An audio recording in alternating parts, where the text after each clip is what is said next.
So I thought the next thing that we should do together is really try and test out this idea that people in your life can't be counted upon, and see whether or not it's held true all the way along the way in your life. Because sometimes when we have a really strong idea like this, the way it works is it really gathers evidence that supports it.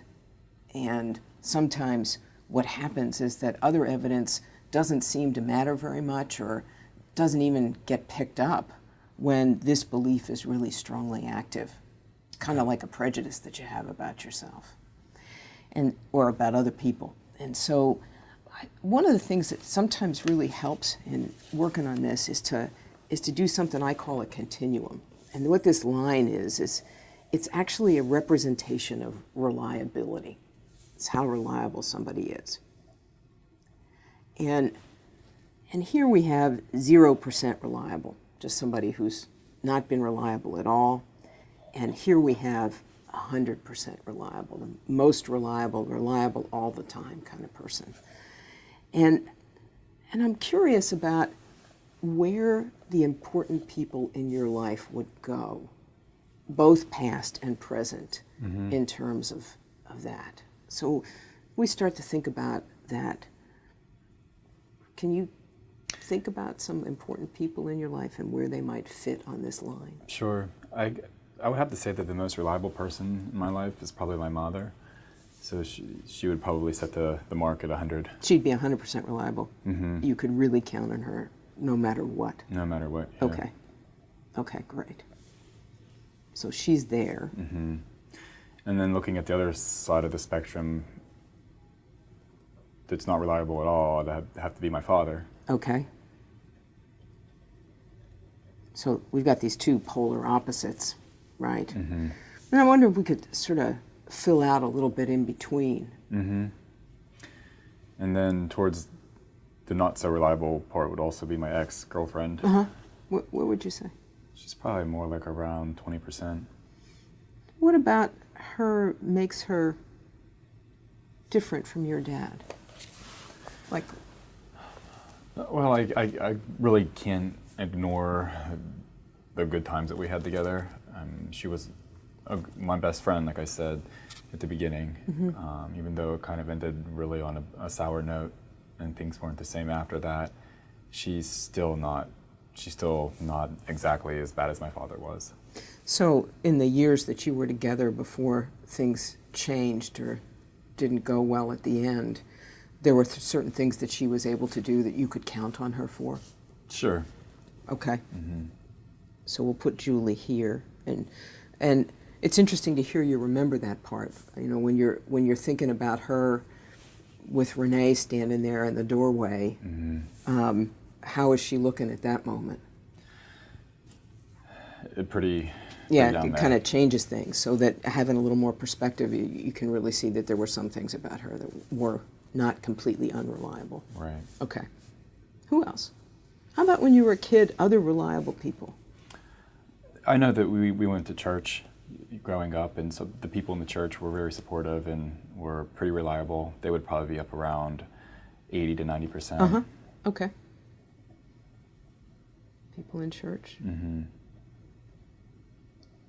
They helped you out and Sure. took care of things. How about friends in your lifetime? Any other people that... I had a really good, close group of friends that, were there for the most part, through the thick and the thin. I mean, of course, things came up through life where we were always coming and going, or, some people would move away and we still would try to keep in touch. But I did have a good group of friends. So they would probably be around like the 70%. And who are you in touch with now of that group? I guess, my best friend growing up, Aaron. Would he fit at 70 or any place else in here? Or? He's probably around 75. I mean, he has his other priorities in life going on also, and as well as I do. So I understand that things aren't, exactly 100%, but he's up there. Right. And it looks like even with these people who are not 100% like Mom, that you've been able to A, retain good feelings about them, and B, been able to sort of feel like they were pretty trustworthy, even though they're not 100% reliable every single time.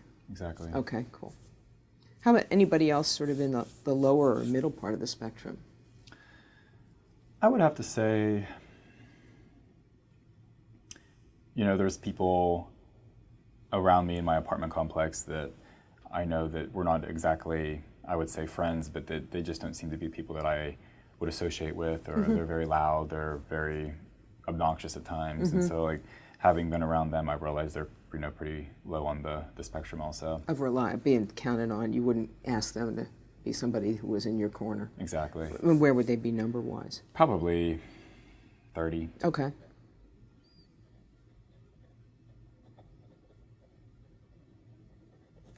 Anybody else in your life in the past or present that you feel like is a person you count on?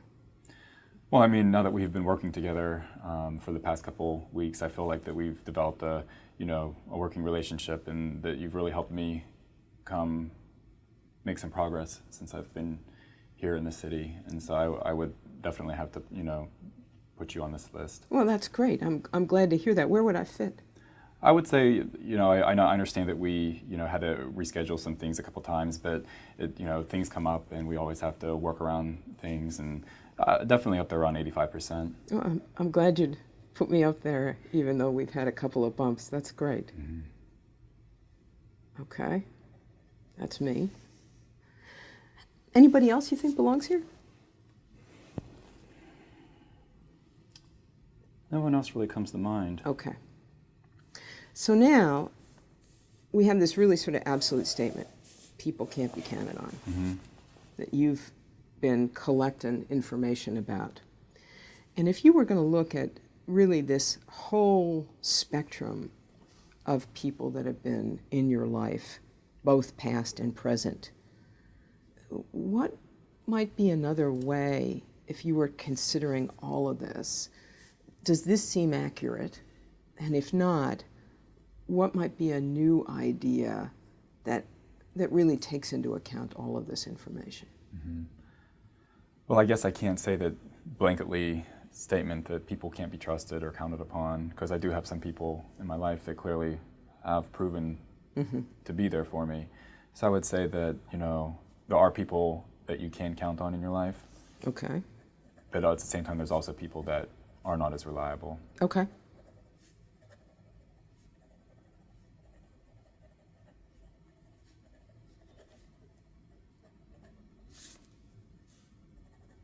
And it would be really, I would guess, if you think about it, how easy would it be to predict which one of those people you were with, just at the very beginning? Almost impossible. Right.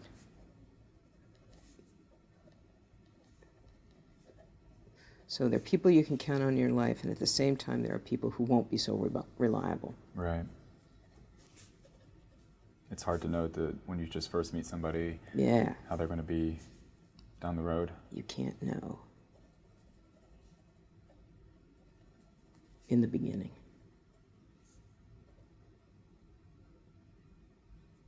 So, I think if you think about it, if you had this belief instead of that one, how would your life be different? Well, I don't think I would have fallen into the state that I had fallen into when I first moved to the city. I felt like I might have given people more of a chance. So it would be easier to give people more of a chance. And that would really help the sense of isolation and loneliness that you have. Absolutely, yeah. Now, my guess is that if that were to happen and you gave people more of a chance, the possibility would exist that sometimes they would be sort of in this camp up here and be somebody who you could count on much of the time. But now and again, there are going to be some disappointments along the way. Yeah. Right? So one of the things that sometimes happens is, what do you think will happen in terms of the thinking that you might be doing if you had a setback or a disappointment?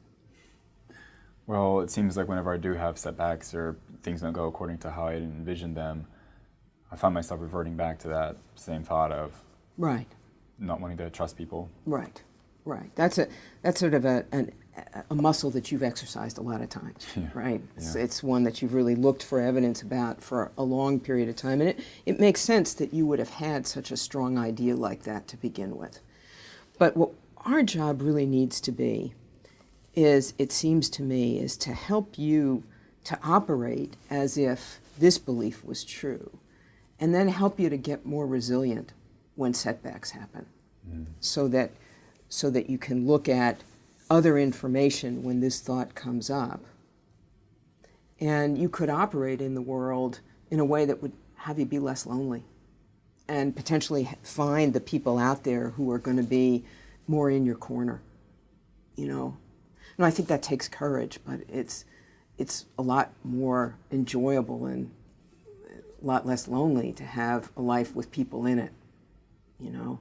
Absolutely. So what could you do, do you think, this coming week to check out this new belief?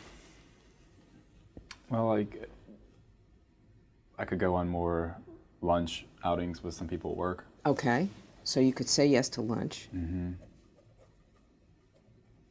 Maybe even consider going to a happy hour with people at work. And maybe a happy hour. Okay. And the idea in going is remembering the second part of this too. You don't know at the beginning who these folks are going to be. It's just sort of testing the waters and seeing who's out there and who might be somebody who eventually you could have in your life and have a new relationship with. Does that make sense? Yeah, it does. Okay. So this week, what we're going to do is test this out by trying to see if you can meet some new people at the workplace and see what happens in terms of finding out about them and how reliable they'd be. I'll give it a shot. And I think you've done some great work today. Thank you.